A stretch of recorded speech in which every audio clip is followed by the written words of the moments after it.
On this episode of International Reporters Roundtable, the Houthis ramping up attacks on U.S. forces in the Middle East, and Israel warning that the war could go on for many more months. Is a larger regional conflict looming, and how are American interests at stake? And guests Jonathan Feldstein, Jonathan Tobin, and Bradley Martin join us to discuss the latest on the war in Israel and the rising tensions in the Middle East.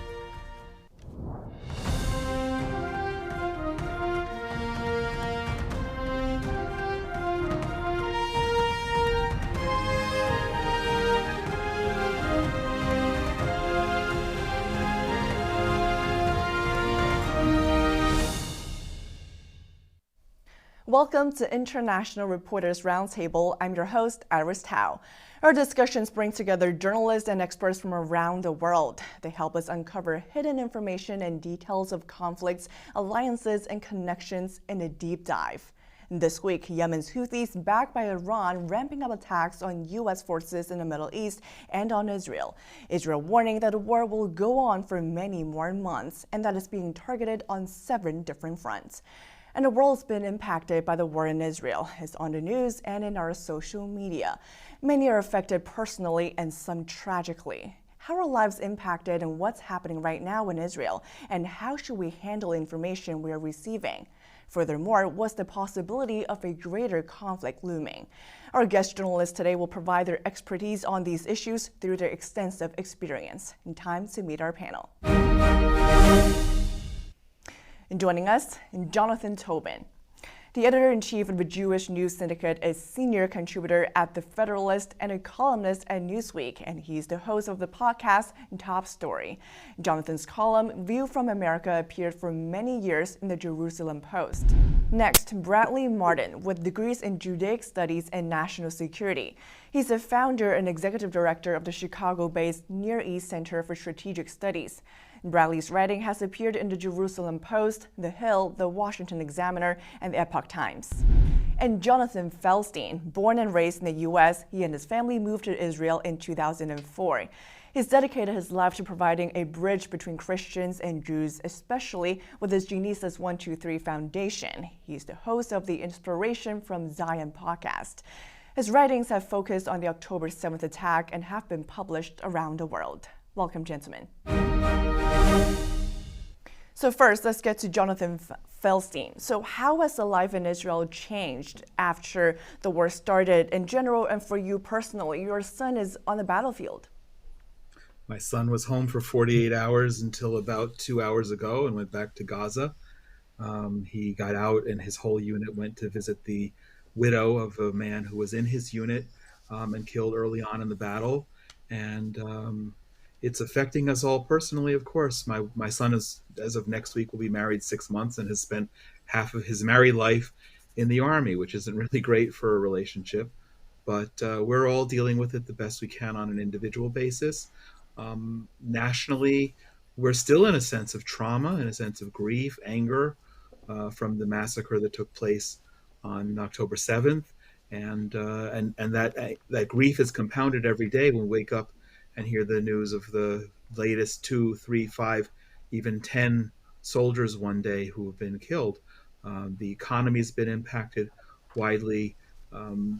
Yet, despite all of that, there's an unbelievable sense of solidarity.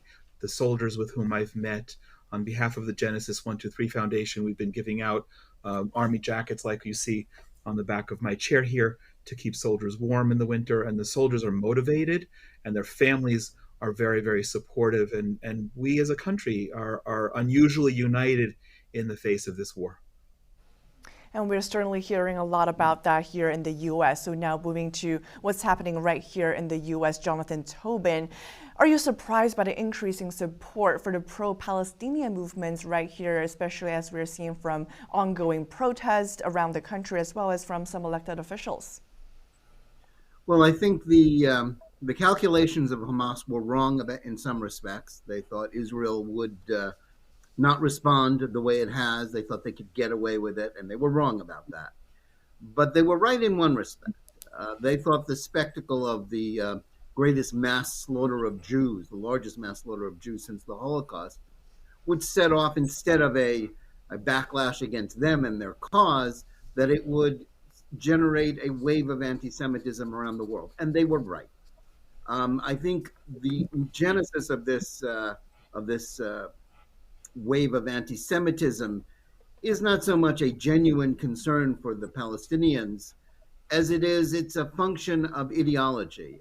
So much of American culture and politics has been taken over by the woke catechism of diversity, equity, and inclusion, DEI, and critical race theory, intersectionality, which falsely analogizes the Palestinian war against Israel to the struggle for civil rights in the United States. So I think a generation of young Americans has been indoctrinated in the toxic and false idea that Israel is a white oppressor of Palestinian people of color. This is a big lie.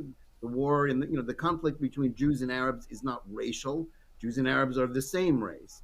The majority of Israeli Jews are themselves people of color by the definitions of the American left because they trace their origins to the Middle East and North Africa. So this is completely false, as is the idea that Israel is indiscriminately killing Palestinian civilians, when in fact it is doing everything that it can to avoid doing that, as Hamas hides behind them. So I think there's a false premise, there's an ideology driving it, and it's quite frankly not surprising that the natural result of DEI, which some of us have been saying for years granted a permission slip to anti-Semitism, has resulted in just that, when in fact the civilized world should be behind the victim of the October 7th atrocities, not the perpetrators. Like you mentioned, the war itself has sparked many debates domestically about ideologies and, of course, among different political parties. Bradley, you have done considerable amount of research on the Middle East, and in a recent opinion article you wrote that, quote, far-right Hamas found common cause in hating Jews. What do you mean? Yes, exactly that. The rise in anti-Semitism, we've seen it on the far left with the rise of DEI ideology on university campuses. But we've also seen a rise of anti-Semitism as it relates to the fringes of the far right in white nationalist circles, white supremacist circles. My colleague, Dr. Liram Koblet-Stenser from Reichman University, based in Israel, we wrote that op-ed in the Jerusalem Post, highlighting how in alternative platforms such as Gab and 4chan, there's been a rise in anti-Semitism, quoting Hitler in such kind ways and in a positive light.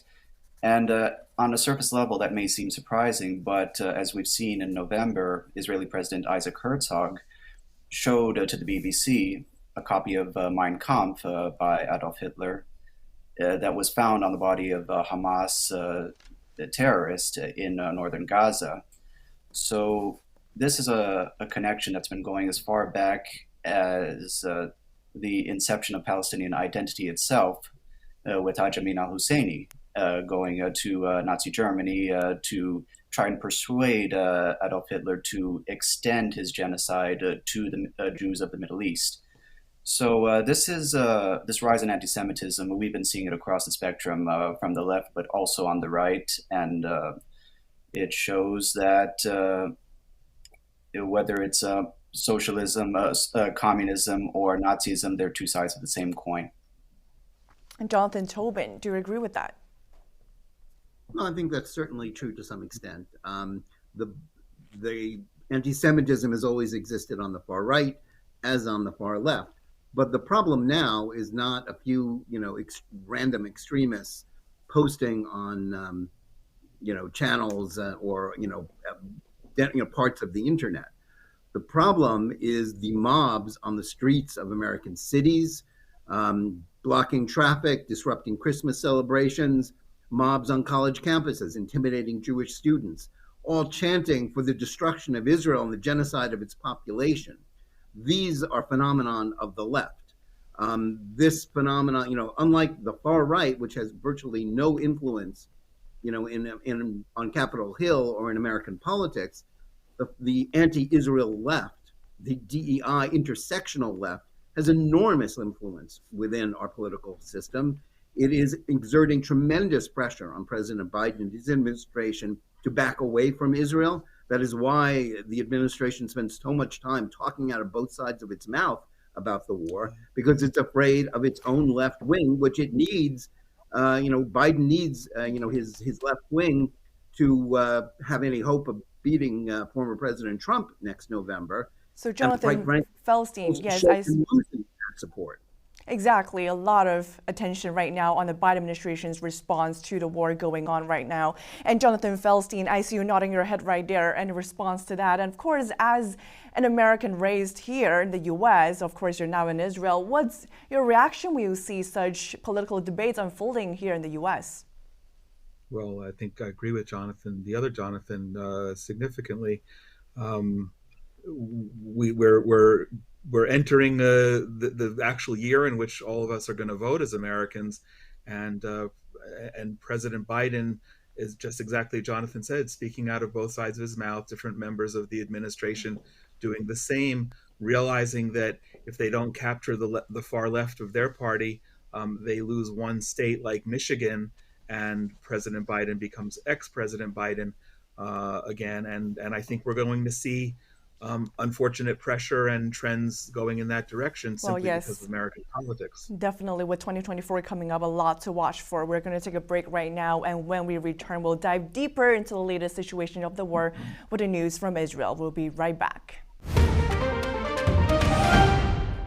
Welcome back to our panel on the news from Israel. I'm Ernst Howe here with our guests, Jonathan Tobin, Bradley Martin, and Jonathan Felstein.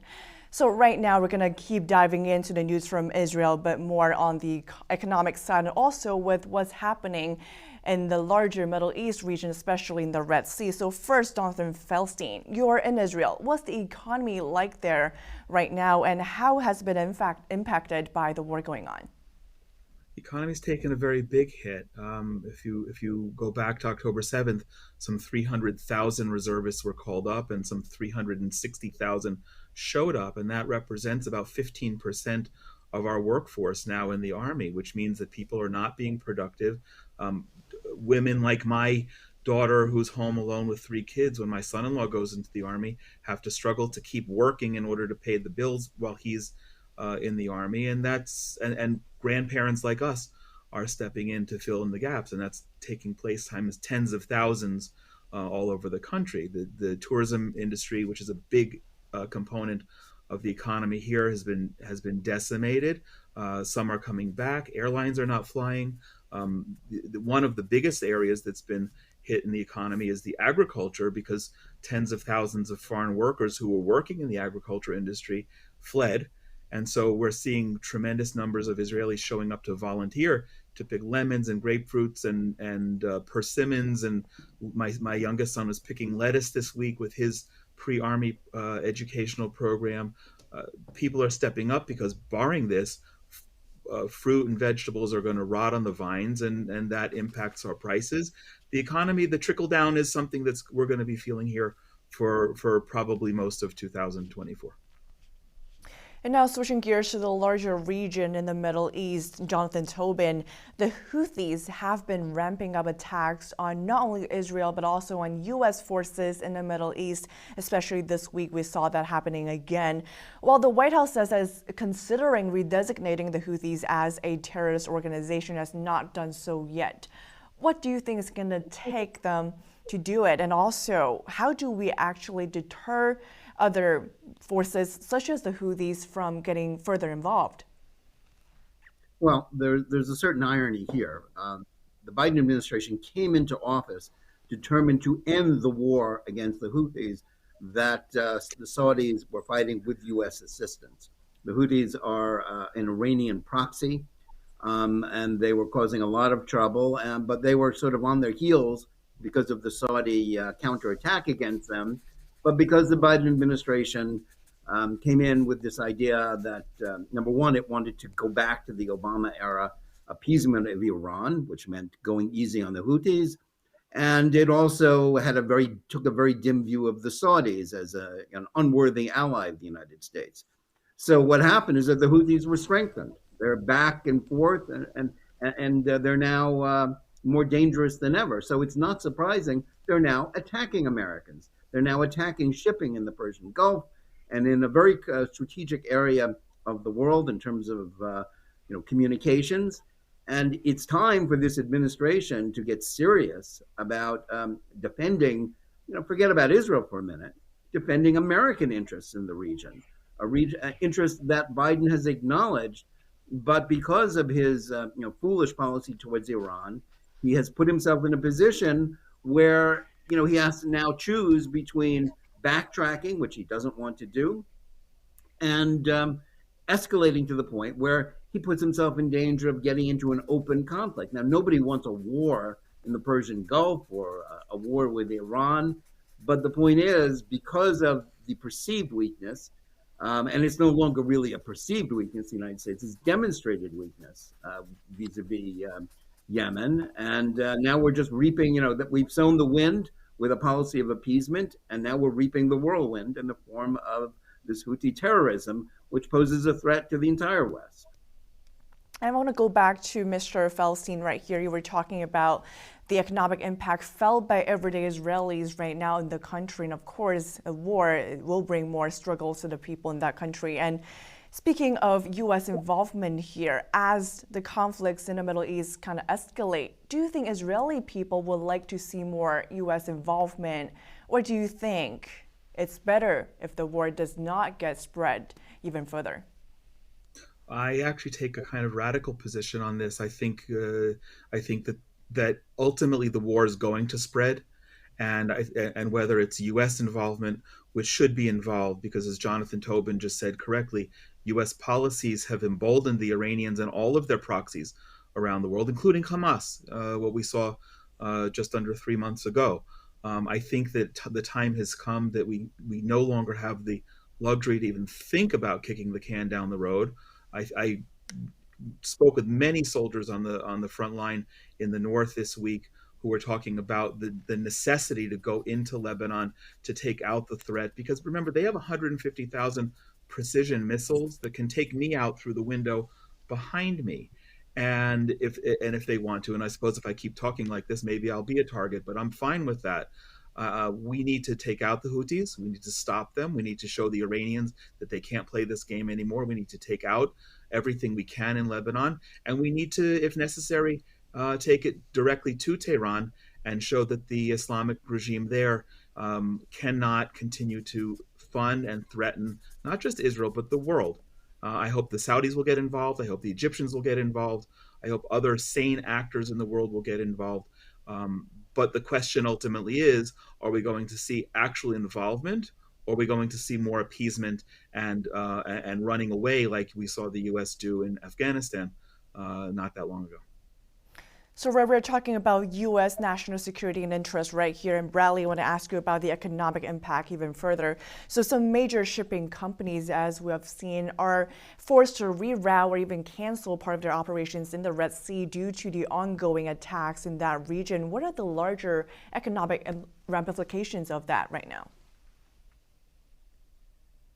Well, this has evolved into a global conflict, not just between Israel and Hamas. I think we're well past the point of this escalating from just between those two players. The shipping lanes, between I believe it was 15% of global trade goes through the Red Sea, through the Suez Canal, and it disproportionately affects Europe and North Africa region in terms of trade. The key point, what the Houthis are trying to do is to pressure the main powers in the region, mainly the European Union, the United States, in order to comply with their demands. And this is also in China's interest, in effect, because the United States, by creating a task force, an armada, to try and deal with the Houthi threat, that leaves less attention and power as it relates to Taiwan. So, as we've seen, this has escalated globally, And we've seen the economic ramifications in terms of higher prices of goods, the high price of energy, energy prices are going up. One only has to look 2 years ago with the crisis that happened at the Suez Canal, where that was just by accident, and we've had losses of up to $5 billion in trade a day, and this was only by accident by the blockage of the Suez Canal. So, so you can imagine the damage that has occurred and will incurred by an intentional action such as this. Well, yes, we certainly do remember the time when the Suez Canal, had an incident and the world is watching. And lastly, really quickly, going back to Jonathan Tobin right here, we know the Biden administration has proposed an over $100 billion package for aid to both Israel, Ukraine, and of course, covering the Indo-Pacific Taiwan. But the majority of that is going to Ukraine with about $19 billion for Israel. Do you think that's enough? Do you think that's a good proportion? Well, Israel needs the flow of aid because it needs the ammunition to keep fighting the war. What people forget about U.S. aid to Israel, or they don't know, is that almost every cent of it is spent in the United States on U.S. armaments. It's as much an aid package to the U.S. arms industry as it is to Israel. The fear is that Israel, the United States will cut off the flow of arms. And that's why people are monitoring the back and forth statements of the Biden administration so carefully. But as far as the overall aid package, the problem with the aid package is not how much money is going to Israel. The problem is that they sought to take an issue on which there is a broad consensus in Congress, namely support for Israel, and to tie it to an issue on which there isn't a broad consensus, which is that of Ukraine. Well, and yes. giving $60 billion to Ukraine. Now, the Republicans, certainly House Republicans, don't want to spend that on Ukraine. That's the ongoing debate right now, and especially when we come back when aid package to Israel, but the Democrats won't do that. And of course, the Democrats don't want to spend on border security. So we're sort of in it's in a Mexican standoff, if you will. Exactly. Which is unfortunate because both Republicans and Democrats would vote for a clean Israel aid package. Well, exactly. When we come back after the holiday recess, when Congress is back, a lot to watch for when it comes to the aid package. We're going to break right now, and when we return, we'll continue our discussion on what's going on in Israel.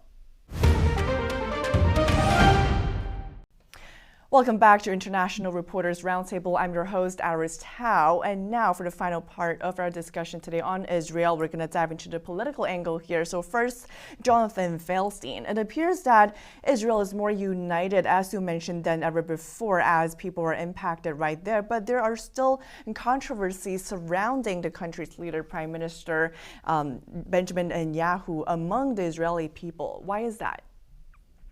Well, because before October 7th, we were in the most ununified and tense situation here over political and judicial reform and other social issues. And unfortunately, like the U.S., much of politics is very polarized.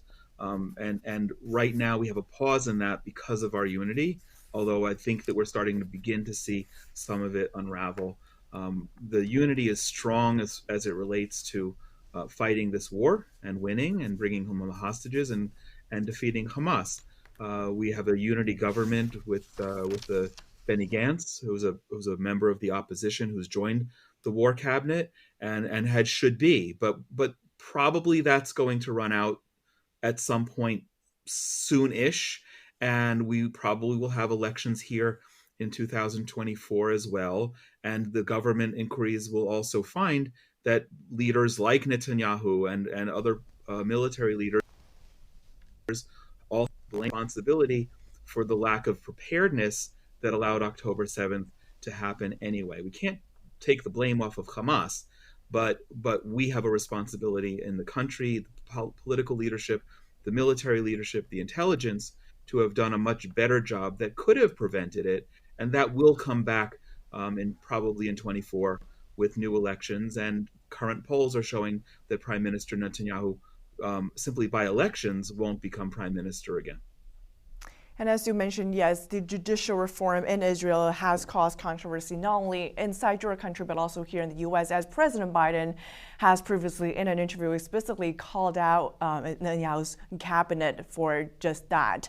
So going on to Bradley, I want to ask you about the Biden administration's response so far to the war. And President Biden has personally bring up the issue of indiscriminate bombing, as he calls it, but also, of course, we have seen the U.S. government as a whole on a large basis standing firm in its support to Israel. What do you think about the administration's overall response here? Is it appropriate? Is it strong enough? Is it showing the right position? Well, I think it so far has been said previously that the Biden administration is speaking from both sides of its mouth, in that on the one hand, it is saying it condemned what is the biggest targeting, the biggest massacre of Jews since the Holocaust.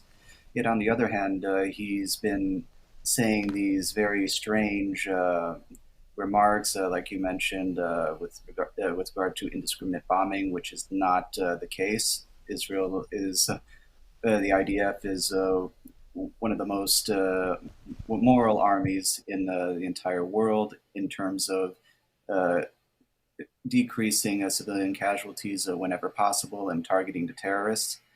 I think it will eventually come to a head in which President Biden will find that he cannot, as the saying goes, if you try to satisfy everybody, you're not going to satisfy anybody at the very end.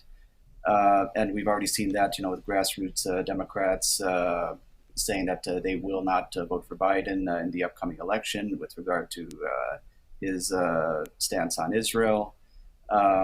It will remain to be seen, but it will eventually come to a head. And now, Jonathan Tobin, we are talking about the political debate right here in the U.S. As Bradley mentioned, Biden is in the polls losing support, especially from young voters, over the U.S.'s support for Israel right now. What would you say to President Biden, who's seemingly facing a difficult choice between rallying his support from young voters versus standing firm in the support for Israel? Well, he's, number one, my advice to him is to do the right thing and stand by your allies, stand by the victims of October 7th. Don't undertake policies that will allow the perpetrators of that pogrom to escape responsibility. Don't let Hamas survive. But of course, he does have a political choice, and it's a difficult one for him. And he's always been kind of a weather vane politician, going with whatever is fashionable on the trends within his party. But my reminder to him is that there are more votes in the political center among independents who are pro-Israel than among left-wing Democrats who are anti-Israel. And it's a long way. It's 11 months until the next election. That's 11 lifetimes. So we don't know what black swan events will happen in that time. We don't know how things will go. But I think if he betrays Israel, if he tries to stop the war before Hamas is defeated, and I'll be honest, I thought he would crack long before now, but he hasn't. He's been trying to jawbone the Israelis, trying to, as I say, pretend that he's criticizing Israel while still allowing the aid to flow. If he does that, then and lets Israel win, then fine. But if he were to betray Israel, that would cost him far more in terms of support for next November than the votes he might gain on the left, among the intersectional left, the base of his party, who are angry with him for supporting Israel and not saving Hamas. And now, before we wrap up here, you were talking about the Black Swan event, and I want to ask Bradley, we were talking about potentially other players getting involved, China, Iran, and we saw the recent news saying that Iran is reportedly ramping up its production of uranium, which is used to produce nuclear weapons. So, in your view, what's Iran's goals here with Israel and the world, and what should we be cautious about here? Well, Iran's ultimate goal right now, when it comes to Gaza, is to keep Israel in Gaza as long as possible, because as long as Israel is in Gaza dealing with Hamas, in an entrenched situation. It is not it targeting the real perpetrator of this terrorist act, which is Iran, or specifically the Mullah regime, the Islamic Revolutionary Guard Corps. Um, while Israel is targeting Hamas, they are relatively safe. So it is in Iran's interest to keep Israel in Gaza as long as possible, and which is really why we, as Americans, Westerners, need to support Israel to destroy Hamas as quickly and as decisively as possible, because this act in October simply cannot be left unresponded to. And it really is the wider game with regard to Iran, whether it is Hamas in Gaza, Hezbollah in Lebanon, the Houthis in Yemen. It is to cause chaos, as much chaos as possible, to penetrate what they term as the myth of Israeli invulnerability. They believe that by giving Israel a bloody nose, they will essentially rally the Muslim world to its banner, and by extension rule over the Muslim world. And well, yes, Israel definitely the target right now in the center of the Middle East, the center of all the tensions right here. So last, before we have to wrap up here, I want to go back to Jonathan Feldstein. So why is a decisive victory so important for Israel at this moment? And really for all of you, why is it so important for the free world? Well, it's a critical issue because, as I said, we can't kick the can down the road as we've been doing with Hamas and Gaza. We need to show part of this operation. Many people discussed that it was a retaliation. It's not a retaliation. It's a restoration of deterrence, and we need to make it very clear that whether it's the Houthis who have raised their hand, or Hezbollah, and certainly the Iranians, or anyone else who wants to get involved, that it won't be tolerated. And that's a message, and that goes to your question as to why it's impactful for the rest of the world. Unfortunately, we're the canary in the coal mine. The slaughter took place here. It was mostly Israeli citizens. A war with Hezbollah is going to target us in a brutal way, but we have to take those wars, and we have to win those wars handily, because this can no longer be pushed off. And as Bradley said, ultimately the head of the snake is in Tehran, and whether it's cutting that head off physically or making them fear that will happen, if they actually have that fear, I don't know. We don't have the option. This is not an optional war. It is a critical survival for Jews, for Christians, and for the West. And Bradley and Jonathan Tobin, final thoughts on that? Well, I think that's obviously right. The stakes are very high for the West in this war. And it is a grave mistake for people in the West to think that they can appease Iran, or that allowing Hamas to survive, which is for Israelis a non-starter, but which is exactly what much of the world is demonstrating for. That's not going to help peace. It will just actually put off peace even longer. I think America has a choice here, whether it's going to face up to its responsibilities, not so much in terms of what actions it will take against Iran, but will it be realized that a policy of seeking a rapprochement with Iran and distancing itself from the Saudis and from Israel, that's a grave mistake. That's the fundamental mistake that Biden made when he entered office, and that set the stage for October 7th. That policy has to be thrown out. That is why October 7th has to change everything. Let's see what White House will do next. Lastly, Bradley, 30 seconds. Absolutely. Israel needs a decisive victory, first and foremost, to seek justice for the victims of this horrific attack, but also to send a much bigger message in that the future of the Middle East does not lie with the mullahs in Tehran, but the future lies in peace, prosperity, good relations that were represented through the Abraham Accords. We've already seen that with good relations between Israel, Bahrain, the United Arab Emirates, Morocco, Sudan. We were about to see a peace agreement between Israel and Saudi Arabia. And this future, this bright future, is a threat to what Iran stands for and what the Islamic Revolution is seeking. So this is why Israel must have a decisive victory against Hamas in Gaza. Thank you, Bradley. And that concludes our discussion today. Thank you to all of our guests, Jonathan Tobin, Bradley Martin, and Jonathan Feldstein. When we return, we'll speak with Dr. Tamir Rotman, a clinical psychologist working with the survivors of the October 7th attack.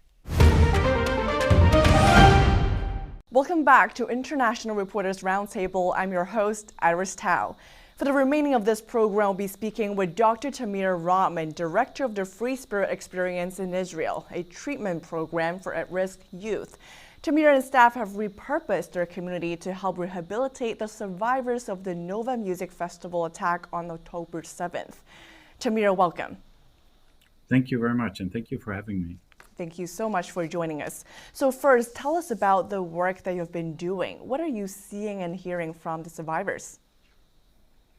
Well, we've been doing that from like the week immediately following the attacks, and throughout now it's 2.5 months later, roughly, and we've heard very, I guess, disturbing stories, very visual descriptions of the things that people have gone through, but I guess the emotional end of it, and also the distress is shifting. The people we're helping right now, for example, it's a little more kind of like under the surface versus the first couple of weeks. It was kind of like very, very much like ready to burst, and the experiences and everything, they were very vivid. So tell us about some of the things that you heard from them about what happened. You talked about how it's mainly survivors of the music festival. I assume it's mostly young people. What did they see and what are they trying to heal from?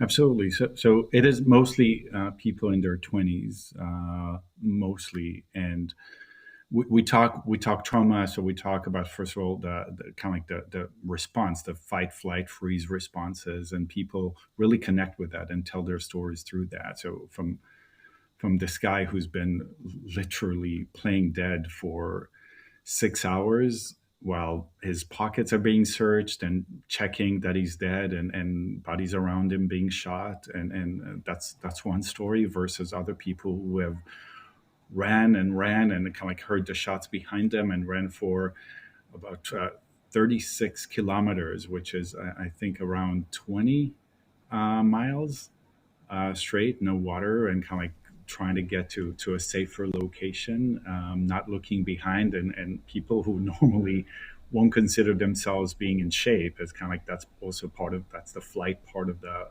fight or flight response. People who have been locked into like shelters and containers, and people around them shot or just made it out. Like obviously we're talking with survivors, so people that whatever decisions they were making or people were making for them worked for them.